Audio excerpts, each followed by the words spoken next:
Bora falar agora sobre o River Plate, de olho em Pablo Verratti. Eu digo que o torcedor do Vasco não tem um dia de paz, né?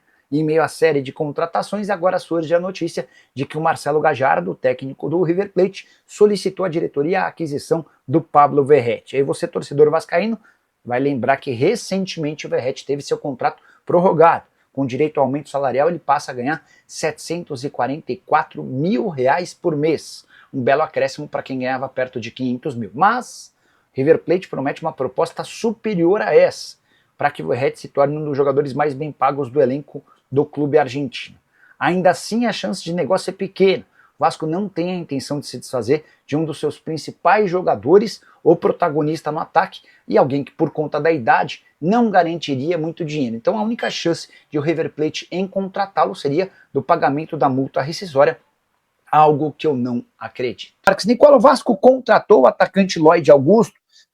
Francisco, o que eu sei é que ele estava fazendo enorme esforço para virar jogador do Vasco, e o Vasco cogitava contratar até 4 atacantes. 2 já haviam sido, inclusive, anunciados, o Nuno Moreira e o Benjamin Garré.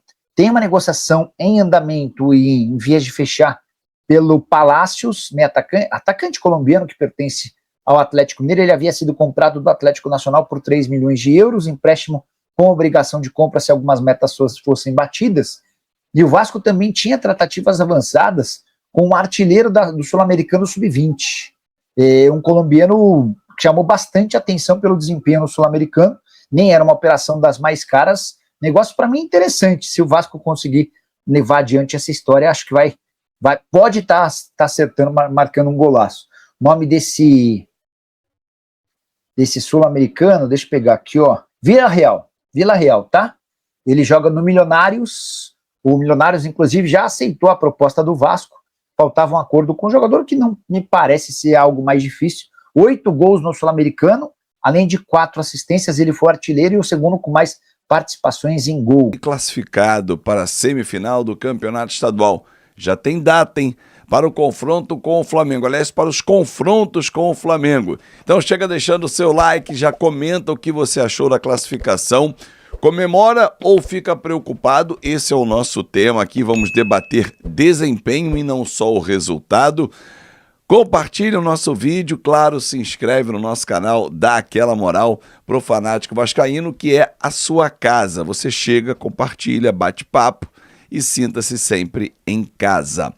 Bom, torcedor, o Vasco ganhou do Botafogo, primeiro clássico que venceu na Taça Guanabara, teve um desempenho melhor do que foi contra o Flamengo, principalmente o primeiro tempo, aquele primeiro tempo que foi para esquecer, e contra o Fluminense, em que até a parada técnica o Vasco jogou. Depois, um desastre. Bom, ontem o jogo não foi um desastre, mas também não foi algo fantástico. O Vasco voltou a apresentar aqueles velhos erros. A bola longa, a falta da troca de passes, a transição mal feita, a demora do Carille em fazer algumas modificações, em oxigenar o time quando ele precisa no segundo tempo, a entrada tardia do Payet, os nossos meias que não resolvem um grande jogo, enfim, mas há pontos positivos também. A zaga, mais uma vez o Lucas Freitas foi bem. O Paulo Henrique, é impressionante a vitalidade, a disputa dele. O Verratti, artilheiro isolado do Campeonato Estadual, não precisa comentar, dispensa comentários. O Tietê foi bem no meio-campo. Mas a preocupação que fica é a seguinte, torcedor: há mais motivos para comemorar ou para ficar preocupado? Quando eu chamo a atenção para esse debate, eu estou levantando outros temas que eu vou falar aqui no nosso canal. Antes, algumas notícias rápidas. Ontem, durante a coletiva, o técnico Fábio Carille disse o seguinte, logo na primeira pergunta foi sincerão. Perguntaram a ele sobre o Capasso, porque ele foi para o banco pela primeira vez na temporada. E ele falou assim, não conto com ele, não pertence ao meu grupo de trabalho. Foi porque, como ele estava jogando fora do país, precisava ser relacionado numa partida para ser negociado dentro da janela. Ou seja, a janela fecha agora, dia 28 de fevereiro, e o Capasso pode ainda ser negociado. Mas, como disse o próprio Fábio Carille, ele não tem demonstrado interesse. Eu já falei isso aqui e repito. A impressão que dá é que o Capasso pensa assim, olha, ou eu jogo no Vasco, ou então eu vou sentar no contrato e até o final do ano vou empurrar esse prejuízo em vocês. Porque eu não vou aceitar sair, já que no meio do ano ele pode assinar um pré-contrato e meter o pé de graça. Outra informação que o Carille trouxe é que ele conta com os jovens, o Lincoln e o Luiz Gustavo, 2 jovens da base, zagueiros que ele tem gostado nos treinamentos. Ninguém perguntou do Maxime, não sei porque o Maxime mais uma vez não foi para o banco. Nuno e Garré estiveram em São Januário, não estão ainda regularizados, o que vai acontecer durante essa semana.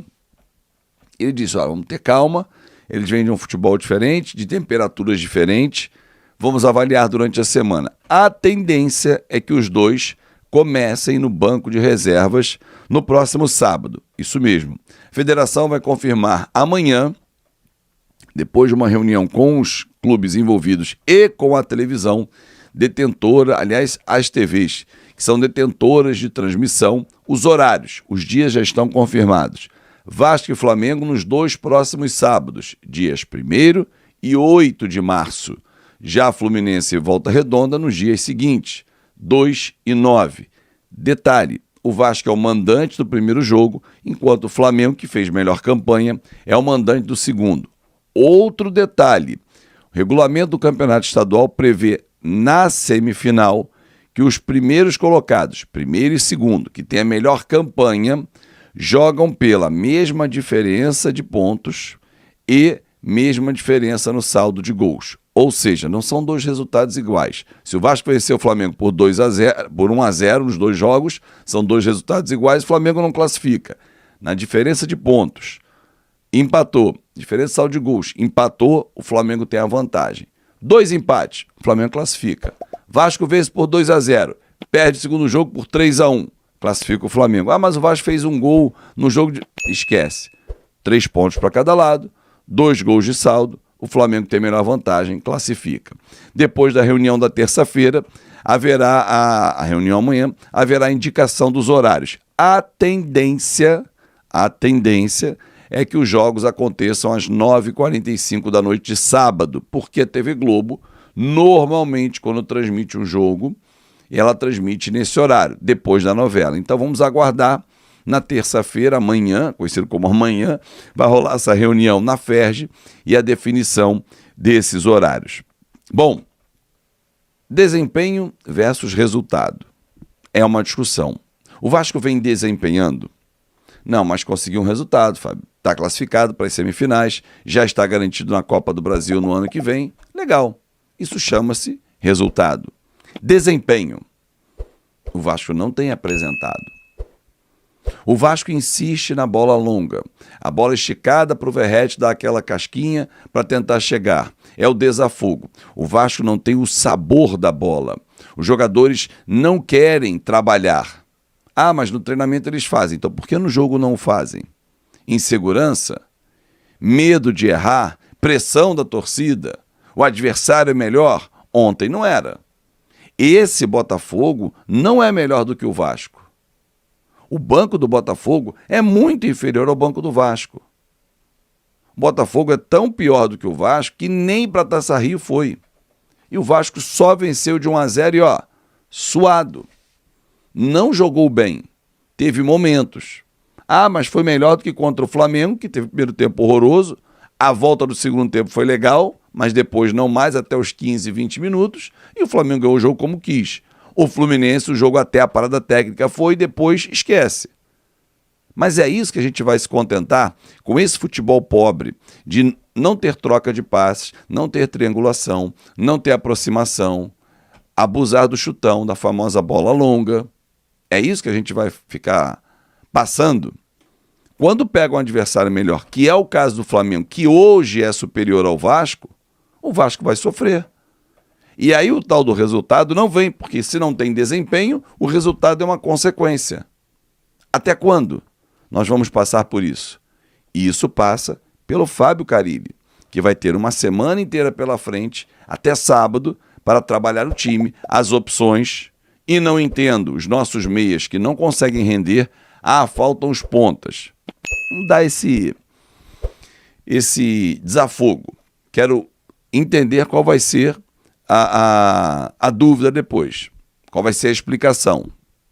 E por que o Payet só entra aos 35 do segundo tempo? Não sei. O Payet não aguenta jogar?